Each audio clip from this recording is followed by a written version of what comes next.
Alhamdulillah wassalatu wassalamu ala Rasulillah. Kita lanjutkan masail jahiliyah. Masalah yang ke-19 di antara perangai jahiliyah, al-i'tiyad an kitabillah ta'ala bi kutubis sihr. Yaitu mengganti kitabullah dengan kitab-kitab sihir atau kitab-kitab yang menyesatkan. Allah Ta'ala menyebutkan dalam surat Al-Baqarah ayat 101 sampai 102.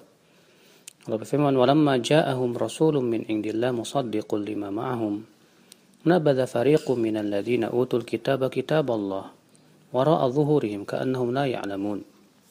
Ketika datang kepada mereka rasul dari sisi Allah yang membenarkan apa yang ada pada mereka, mereka pun membuang orang-orang ahli kitab tersebut, sebagiannya membuang kitabullah di belakang punggung-punggung mereka, seakan-akan mereka tidak tahu.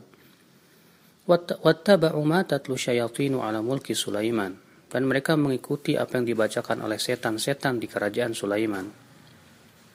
Ayat ini mengatakan bahwa sebagian ahli kitab tidak mau mengikuti kitabullah, bahkan membuangnya di belakang punggung mereka, tapi mereka lebih mengikuti setan-setan yang mengajarkan sihir.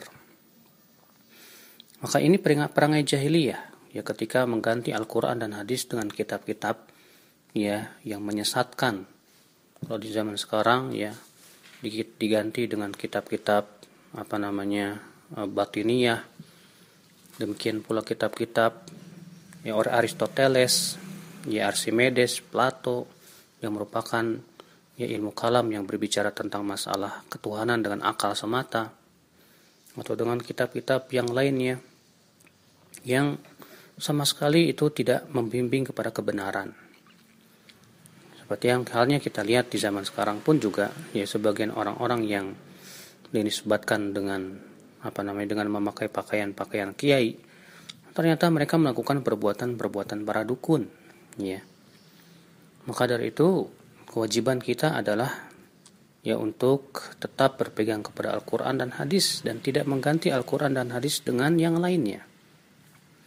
Dan di antara perkara ini juga adalah yaitu yang disebutkan dalam hadis Nabi sallallahu alaihi wasallam. Wa Nabi sallallahu alaihi wasallam sabda, "Inna min asyratis saah," di antara tanda hari kiamat, yaitu kata Rasulullah, "an yurfa al-asyrar, orang-orang yang buruk akan dimuliakan.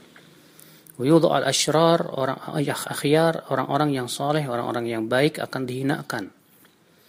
Wa yadhhar al-qaul, akan muncul pandai berbicara, dan akan ditutup amal, dan akan dibacakan di suatu kaum al-mathnah, tidak ada yang berani untuk mengingkarinya, tidak pula mengkritiknya."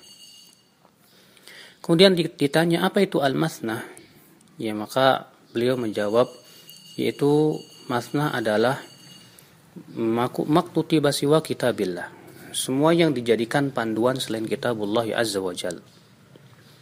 Kata Syekh Albani rahimahullah, masuk di dalamnya kitab-kitab madhab yang dianggap sebagaikan mathnah, di mana mereka menganggap bahwasannya kitab tersebut sebuah kebenaran yang tidak boleh ditolak, sehingga akhirnya mereka berpaling dari Al-Quran, dari hadis, dan lebih mereka sibuk dengan mempelajari kitab-kitab madhab.